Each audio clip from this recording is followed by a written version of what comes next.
नमस्कार मंडळी, स्वागत आहे फिल्मी रंगतमध्ये, जिथे प्रत्येक चित्रपटाची गोष्ट मिळते मराठमोळ्या रंगात. तर वेळ वाया न घालवता आजच्या चित्रपटाला सुरुवात करू. त्याचं नाव आहे मा इंती बंगाराम. चित्रपटाची सुरुवात होते अनिरुद्ध आणि स्वर्णा बसमध्ये प्रवास करत असताना. 3 वर्षांपूर्वी अनिरुद्धने घरच्यांच्या मर्जीविरुद्ध जाऊन स्वतःच्या पसंतीच्या मुलीशी म्हणजे स्वर्णाशी लग्न केलेलं असतं. या निर्णयानंतर घरच्यांनी त्याच्याशी सगळे संबंध तोडलेले असतात. आता बहिणीच्या लग्नाची बातमी मिळाल्यावर अनिरुद्ध बायकोसोबत गावी येतो. वाटेत तो स्वर्णाला सांगतो की इतक्या वर्षात घरच्यांचा राग शांत झाला असेल. दोघेही मनात आनंद घेऊन घरी येतात. गावात पोचल्यावर बघतात तर लग्नाची जोरदार तयारी सुरू असते. अनिरुद्धचा छोटा भाऊ शरद, जो पोलीस अधिकारी असतो, त्याला घ्यायला येतो. पण अनिरुद्ध आणि स्वर्णा घरात पाऊल ठेवताच वातावरण एकदम शांत आणि गंभीर होतं. रागावलेले वडील अनिरुद्धकडे बघतसुद्धा नाहीत, कारण त्यांच्या नजरेत अनिरुद्ध अजून तोच माणूस असतो ज्याने प्रेमविवाह करून घरच्यांची इज्जत पणाला लावली होती. आनंद व्यक्त करण्याऐवजी घरातले सगळे त्यांच्याकडे विचित्र नजरेने बघतात. स्वर्णाकडे तर जणू ती परकी असल्यासारखं वरपासून खालपर्यंत बघितलं जातं. हे कुटुंब खूप परंपरावादी आणि रीतिरिवाजांना मानणारं असतं. पुढे घरातले लोक थोडे शांत होतात आणि लग्न होईपर्यंत त्यांना घरात राहण्याची परवानगी देतात. शेवटी मुलगा कसाही असला तरी इतक्या वर्षांनी पहिल्यांदा बायकोसोबत घरी आलेला असतो. लहानपणापासून कुटुंबाचं प्रेम न मिळालेली स्वर्णा नेहमी एका आनंदी प्रेमळ कुटुंबाचं स्वप्न बघत आलेली असते. आता असं कुटुंब मिळाल्यावर तिला वाटतं की कसंही करून सगळ्यांचं मन जिंकायचं आहे. तिला वाटतं जर ती या घराची आदर्श सून बनली तर कदाचित पहिल्यांदाच तिच्या वाट्याला घरच्यांचं प्रेम अनुभवायला येईल. पण या कुटुंबासाठी आदर्श सून असणं म्हणजे फक्त चांगली व्यक्ती असणं पुरेसं नसतं. त्यांच्या मते सुनेला रीतिरिवाजांची समज हवी, स्वयंपाक चविष्ट बनवता यायला हवा, घरातल्या प्रत्येकाच्या आवडीनिवडी माहीत हव्यात आणि सांगितल्याशिवाय घरातली सगळी जबाबदारी सांभाळता यायला हवी. स्वर्णा स्वतःला वचन देते की कितीही अवघड असो ती सगळं शिकेल. पण अनिरुद्धला माहीत असतं की हे इतकं सोपं नाही, कारण तो त्याच्या कुटुंबाला चांगलंच ओळखतो. दुसऱ्या दिवशी सकाळी संपूर्ण कुटुंबासोबत तुळशीपूजेची वेळ येते आणि स्वर्णाही तेथे पोचते. घरातल्या सगळ्या बायका पूर्ण विधीने पूजा करत असतात, पण स्वर्णाला या रीतिरिवाजांबद्दल काहीच माहीत नसतं. सासू जेव्हा तिला आरती करायला, मंगळगाणी म्हणायला सांगते तेव्हा स्वर्णा पूर्णपणे गोंधळून जाते. एवढंच नाही तर बाकीच्या बायका मंगळसूत्राला सिंदूर लावत असताना स्वर्णाला आठवते की तिने आपलं मंगळसूत्र खोलीतच विसरलंय. कशीबशी परिस्थिती सांभाळून ती सिंदूर लावते, पण यामुळे कुटुंबाच्या नजरेत तिची इमेज आणखी खराब होते. शिवाय शरदची बायको अनुसया ही सगळ्यांची लाडकी असते, कारण शरदने तिच्याशी घरच्यांच्या संमतीने लग्न केलेलं असतं. अनुसया अनेक वर्ष घर सांभाळत आलेली असते. घरच्यांच्या आवडीनिवडींपासून ते रीतिरिवाज आणि स्वयंपाकघरातलं काम सगळं तिच्याच सांगण्यावर चालत असतं. आता स्वर्णा स्वतःला सिद्ध करायचा प्रयत्न करत असताना तिच्या आणि अनुसयामध्ये एक न बोललेली स्पर्धा चालू होते. स्वर्णा प्रत्येक वेळी प्रयत्न करते आणि प्रत्येक वेळी अपयशी ठरते, कारण तिला स्वयंपाक आणि पारंपरिक रीतिरिवाजांचं ज्ञान नसतं. शहरात वाढलेली असल्याने तिने या गोष्टी कधी बघितल्याच नव्हत्या. दुसरीकडे अनुसया नेहमी तिच्यापेक्षा सरस ठरते. रोजचे हे अपयश स्वर्णाला आतून तोडायला लागतं, पण हार न मानता ती ठरवते की कितीही झालं तरी या कुटुंबाची सगळ्यात चांगली सून बनणारच. सगळ्यांसमोर अपमान झाल्यावर स्वर्णाला जाणवते की या कुटुंबाचं मन जिंकायचं असेल तर तिला घरातले नियम शिकावेच लागतील. हा विचार मनात घेऊन ती तिच्या बालपणीच्या मैत्रिणीला फोन करते, जी तिच्यासोबत त्याच अनाथाश्रमात वाढलेली असते. इमोशनल होऊन स्वर्णा तिला सांगते की तिला स्वयंपाकाबद्दल काहीच माहीत नाही. जर लवकर शिकली नाही तर या कुटुंबाची कधीच चांगली सून बनू शकणार नाही. स्वर्णाचं हे बोलणं ऐकून तिची मैत्रीण सुरुवातीला यायला नकार देते, कारण तिचा नवरा तिला 1 दिवसासाठीही एकटं सोडत नसतो, त्यामुळे ती घर सोडून येऊ शकणार नसते. मग स्वर्णा तिला त्यांच्या लहानपणीच्या आठवणी सांगते. जुन्या आठवणी जागवत मैत्रीण मदतीला यायला तयार होते. पण स्वर्णा तिला घरी घेऊन येत नाही, कारण घरच्यांनी प्रश्न विचारले तर अडचण होईल याची भीती असते. म्हणून स्वर्णा तिला जवळच्या एका लॉजमध्ये राहायला सांगते. मैत्रीण आल्यावर दोघी मिळून एक प्लॅन बनवतात. रोज सकाळी स्वर्णाची मैत्रीण चविष्ट जेवण बनवून टिफिनमध्ये भरून स्वर्णाला देते. स्वर्णा हे जेवण चोरून घरी घेऊन येते आणि जणू आपणच खूप मेहनतीने बनवलंय असं दाखवत सगळ्यांसमोर ठेवते. कुटुंबातले लोक हे जेवण खाऊन कौतुक केल्याशिवाय राहू शकत नाही. हळूहळू घरच्यांना वाटायला लागते की अनिरुद्धची बायको घरकाम शिकते. स्वर्णाही आता आत्मविश्वासाने पूजा आणि इतर जबाबदाऱ्या पार पाडायला लागते. काही दिवस असेच जातात. पहिल्यांदा स्वर्णाला वाटायला लागते की कदाचित तिला या कुटुंबात तिचं स्थान मिळेल, पण नियतीच्या मनात काहीतरी वेगळंच असतं. एक दिवस स्वर्णा तिच्या मैत्रिणीसोबत भाजी घ्यायला बाजारात आलेली असते. तेव्हा तिच्या लक्षात येते की एक अनोळखी माणूस त्यांचा सतत पाठलाग करतोय. ती जिथे जिथे जाईल तो माणूसही तिथे तिथे दिसतो. सुरुवातीला दोघी मैत्रिणी याकडे दुर्लक्ष करतात, नॉर्मल समजतात. पण अनेक गल्ल्या बदलूनही तो माणूस पाठलाग करतच राहतो. तेव्हा स्वर्णाला संशय येतो. न घाबरता स्वर्णा त्या माणसासमोर उभी राहते आणि विचारते की तो तिचा पाठलाग का करतोय. तो माणूस स्वर्णाकडे रोखून बघत विचारतो, तुझं नाव झाशी आहे का?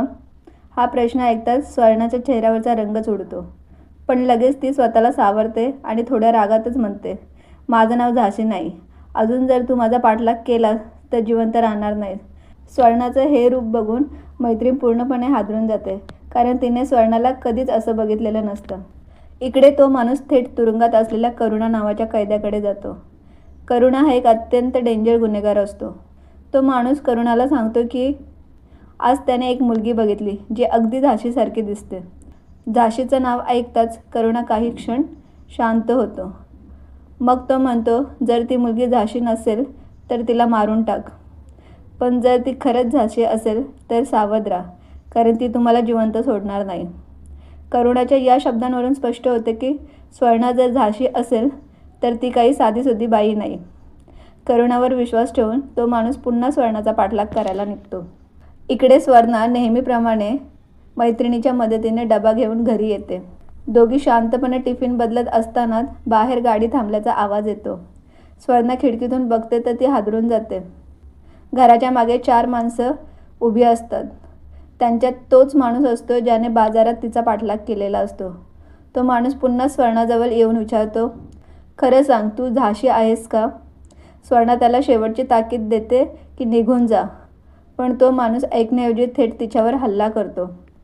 पुढे जे घडतं ते बघून सगळे थक्क होतात. काही क्षणांपूर्वी अगदी साधी आणि घाबरट वाटणारी स्वर्णा अचानक एक फायटरसारखी लढायला लागते. विजेच्या वेगाने ती एकामागोमाग एक हल्लेखोरांना संपवते. तिची लढण्याची स्टाईल स्पष्ट सांगते की ती साधी बाई नाही. तिच्या भूतकाळात काहीतरी खोल रहस्य दडलेलं आहे. तिची मैत्रिणी स्वर्णाचं हे रूप बघून पूर्णपणे थक्क होते. स्वर्णाच्या या पलटवाराने तो माणूस पूर्णपणे खात्री करून घेतो की ही खरंच झाशी आहे. मार खाऊन तो लगेच तुरुंगात असलेल्या करुणाकडे परत जातो आणि सांगतो की आता त्याला अजिबात शंका राहिलेली नाही. जर ती साधी बाई असती तर ती आज वाचली नसती. पण जशी तिने एक हाती सगळ्यांना संपवलं, त्यावरून हे स्पष्ट होते की ती झाशीच आहे. हे ऐकून करुणाच्या चेहऱ्यावर एक कुटील हास्य उमटतं. त्याला वाटते की इतक्या वर्षांनी अखेर त्याला झाशी सापडली. मग तो लगेच तुरुंगातून पळून जाण्याचा प्लॅन बनवतो. करुणा तुरुंगातल्याच एका कैद्याचा खून करतो. यानंतर तो एका गॅस सिलेंडरचा स्फोट घडवून आणतो, ज्यामुळे संपूर्ण तुरुंग प्रशासनाला वाटते की या अपघातात 19 कैदी मरण पावलेत. मृतांच्या यादीत करुणाचंही नाव टाकलं जातं. सरकारी कागदपत्रांमध्ये त्याला मृत घोषित केलं जातं, पण प्रत्यक्षात तो जिवंत असतो आणि तुरुंगातून पळून जातो.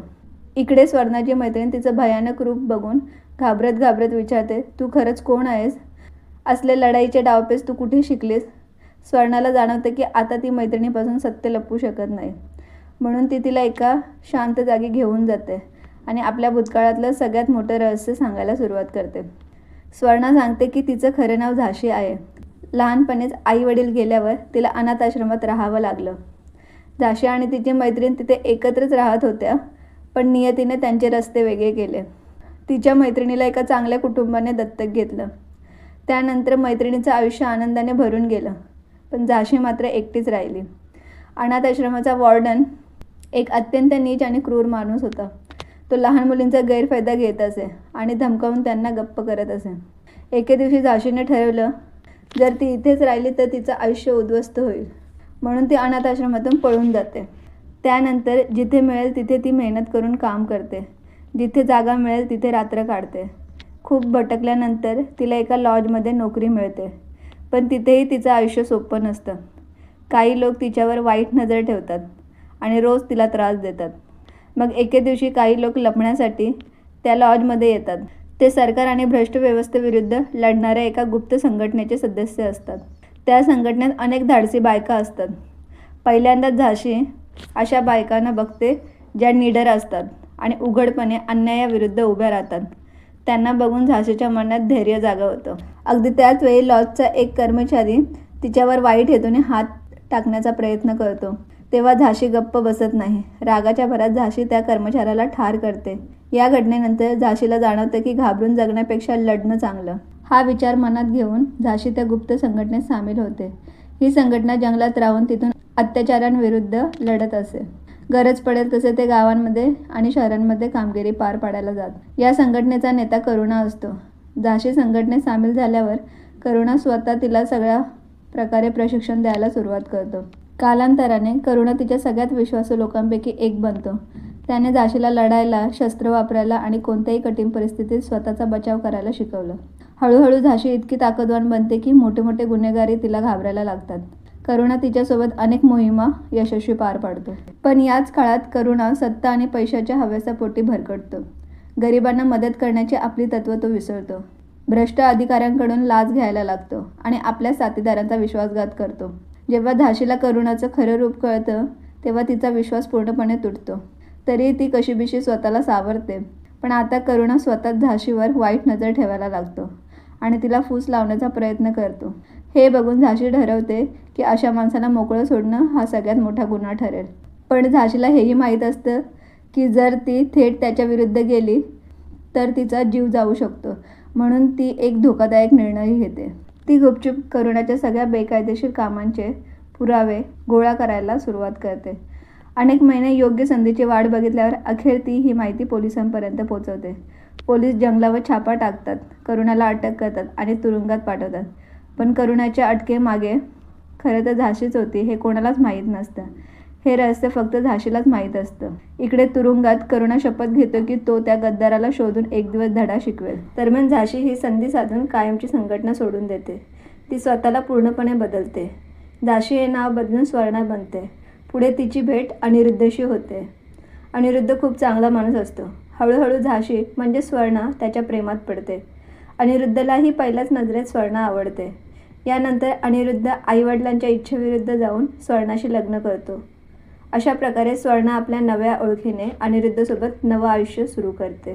हा फ्लॅशबॅक संपताच स्वर्णा मैत्रिणीला म्हणते, आज मी जे आयुष्य जगते ते मिळवण्यासाठी मला खूप काही गमवावं लागलं आहे. स्वर्णा पुढे सांगते, माझ्या नवऱ्याला अनिरुद्धला माझ्या भूतकाळाबद्दल सगळं माहीत नाही. त्याने माझ्यावर प्रेम केलं, माझ्यावर विश्वास ठेवला आणि मला नवं आयुष्य दिलं. मला त्याला किंवा या कुटुंबाला कोणत्याही किमतीत गमवायचं नाही. हे सगळं सांगताना स्वर्णा खूप भावूक होते. ती मैत्रिणीकडून वचन घेते की हे सत्य कधीच कोणाला सांगणार नाही. पण स्वर्णाला कल्पनाही नसते की जो भूतकाळ ती मागे सोडून पळत होती तो पुन्हा तिच्या आयुष्यात परत येणार आहे. तुरुंगातून पळाल्यावर करुणा सगळ्यात आधी स्वर्णाला शोधून काढतो. तो स्वर्णासमोर येऊन म्हणतो की त्याला विश्वासच बसत नाही की झाशीसारखी मुलगी लग्न करून एक सामान्य बाईसारखं आयुष्य जगते. करुणा तिला जुने दिवस आठवून देतो. सांगतो की तीच होती जिने त्याला ताकद दिली, जगायला शिकवलं आणि आज त्याला सोडून ती दुसऱ्याची बायको बनली आहे. स्वर्णा मग हात जोडून करुणाला विनंती करते की तिचा आता या जगाशी काहीही संबंध नाही. तिचं लग्न झालं आहे आणि तिला तिचं कुटुंब मिळालं आहे. आता तिला फक्त शांततेत आयुष्य जगायचं आहे. हे सगळं ऐकून करुणा म्हणतो, ठीक आहे, तू जे बोलतेस ते मला मान्य आहे. असं म्हणत तो गुपचूप निघून जातो, जणू सगळं मान्य केल्यासारखं. पण पुढच्या क्षणी स्पष्ट होते की स्वर्णाबद्दलचं त्याचं वेड अजून संपलेलं नाही. त्याची तिच्याबद्दलची वाईट नजर आधीपासूनच होती आणि आताही त्याचे विचार बदललेले नाहीत. आता तो स्वर्णाला ब्लॅकमेल करायला लागतो. करुणा धमकी देतो की जर तिने त्याचं ऐकलं नाही तर तो तिच्या नवऱ्याला आणि संपूर्ण कुटुंबाला सांगेल की आजची स्वर्णा एकेकाळी झाशी नावाची एक धोकादायक फायटर होती, एका सशस्त्र संघटनेचा भाग होती. या दरम्यान घरी बहिणीच्या लग्नाची तयारी सुरू असते. त्यामुळे कितीही प्रयत्न केला तरी स्वर्णा हे कोणाला सांगू शकत नसते.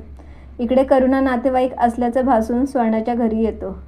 तिथे तो तिला धमकी देतो की जर ती त्याच्यासोबत आली नाही तर तो घरातल्या प्रत्येकाला मारून टाकेल. स्वर्णा घाबरते, कारण तिला माहीत असते की करुणा आपली धमकी अंमलात आणायला अजिबात मागे पुढे बघणार नाही. म्हणून स्वर्णा ठरवते की सत्य लपवल्याने आणखीनच त्रास वाढेल. ती सगळ्यात आधी अनिरुद्धचा धाकटा भाऊ शरदकडे जाते, जो पोलीस अधिकारी असतो. स्वर्णा त्याला आपल्या भूतकाळाबद्दलचं संपूर्ण सत्य सांगते.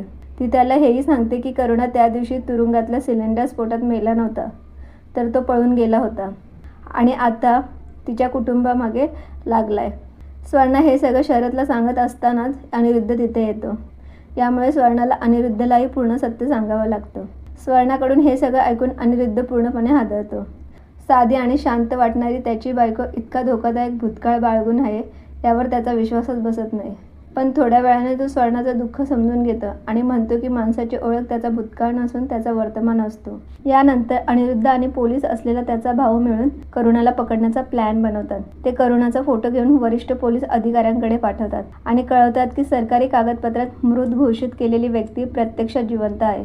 हे सत्य कळताच पोलीस संपूर्ण भागात करुणाचा शोध सुरू करते. अखेर करुणाला पुन्हा अटक होते, पण तो पुन्हा एकदा पोलीस कोठडीतून पळून जाण्यात यशस्वी होतो. आता तो स्वर्णाचं संपूर्ण कुटुंब उद्ध्वस्त करण्याची शपथ घेतो. इकडे स्वर्णाला जाणवतं की सत्य लपून काहीच उपयोग नाही, म्हणून ती संपूर्ण कुटुंबाला एकत्र बोलावते आणि आपल्या आयुष्यातलं प्रत्येक रहस्य उघड करते. सुरुवातीला तिचा भूतकाळ ऐकून कुटुंब पूर्णपणे हादरतं. इतकं मोठं सत्य इतकी वर्ष लपून ठेवल्याबद्दल काही जण तिच्यावर रागवतात. पण जेव्हा तिची हतबलता आणि लहानपणी तिने भोगलेले हाल त्यांना समजतात, तेव्हा संपूर्ण कुटुंब तिच्या पाठीशी एकवटतं.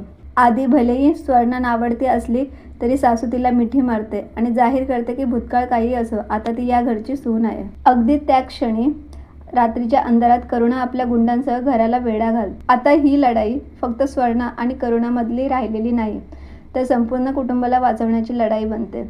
स्वर्णा स्पष्टपणे कुटुंबाला सांगते की ती कोणत्याही परिस्थितीत करुणापुढे झुकणार नाही. काही वेळातच करुणा आपल्या गुंडांसह हातात बंदूक घेऊन घरात घुसतो. त्याच्या डोळ्यात सुडाची आग असते. तो शेवटच्या वेळी घरात येऊन स्वर्णाला सांगतो की जर ती त्याच्यासोबत जायला तयार झाली तर बाकीच्यांचे जीव वाचतील. पण स्वर्णा न घाबरता त्याच्यासमोर ठामपणे उभी राहते आणि स्पष्टपणे नकार देते. यामुळे करुणा भडकतो आणि पुढच्या क्षणी दोन्ही बाजूंनी गोळीबार सुरू होतो. संपूर्ण घर जणू युद्धभूमी बनतं. पोलीस असलेला शरद शौर्याने लढतो आणि इतर पोलीस अधिकारीही पूर्ण ताकदीने लढायला लागतात. करुणाचे गुंड हल्ला करत राहतात, पण स्वर्णा स्वतःला रोखू शकत नाही. ती पुन्हा तिच्या जुन्या झाशी रूपात परत येते. एक हाती अनेक गुंडांना संपवत ती करुणाजवळ पोहोचते. दोघांमध्ये तुंबळ झटापट सुरू होते. करुणाला स्वर्णाला कोणत्याही किमतीत जिवंत पकडायचं असतं, पण स्वर्णा मात्र करुणाचा खेळ कायमचा संपवायचं ठरवते. ही लढाई खूपच धोकादायक वळणावर पोहोचते. एका क्षणी संतापाच्या भरात करुणा स्वर्णावर गोळी झाडतो. स्वर्णा गंभीर जखमी होऊन जमिनीवर कोसळते. संपूर्ण कुटुंब भयभीत होतं, पण शेवटच्या श्वासापर्यंत हार न मानणारी स्वर्णा जवळ पडलेला चाकू उचलते आणि पूर्ण ताकदीनिशी करुणावर वार करते. चाकू करुणाच्या छातीत घुसतो आणि काही क्षणातच करुणा जमिनीवर कोसळून मरण पावतं. याचसोबत त्याची दहशत कायमची संपते. सगळेजण गंभीर जखमी झालेल्या स्वर्णाला घेऊन ताबडतोब हॉस्पिटलमध्ये धावतात. वेळेवर उपचार मिळाल्यामुळे स्वर्णाचा जीव वाचतो. करुणाच्या मृत्यूसोबतच स्वर्णाची सगळ्यात मोठी भीती कायमची संपते. आता तिच्या भूतकाळातली कोणतीही काळी सावली तिच्या कुटुंबाला इजा करू शकत नाही. सगळ्यात महत्त्वाचं म्हणजे जे कुटुंब आधी तिला स्वीकारायला नाकारत होतं, तेच आता तिच्या पाठीशी खंबीरपणे उभं राहतं. सासू तिला मिठी मारून म्हणते, माणसाची ओळख त्याच्या भूतकाळावरून नाही, तर आजच्या त्याच्या कृतीवरून होते. लहानपणापासून ज्या आदर आणि प्रेमाचं स्वप्न स्वर्णाने बघितलेलं होतं, ते अखेर तिला मिळतं आणि या सुंदर क्षणी सिनेमा संपतो. तर मित्रांनो, आजची स्टोरी तुम्हाला कशी वाटली हे कमेंटमध्ये नक्की सांगा. व्हिडिओ आवडला असेल तर लाईक आणि चॅनलला सबस्क्राईब करायला विसरू नका. पुन्हा भेटू एका नव्या चित्रपटाच्या नव्या रंगती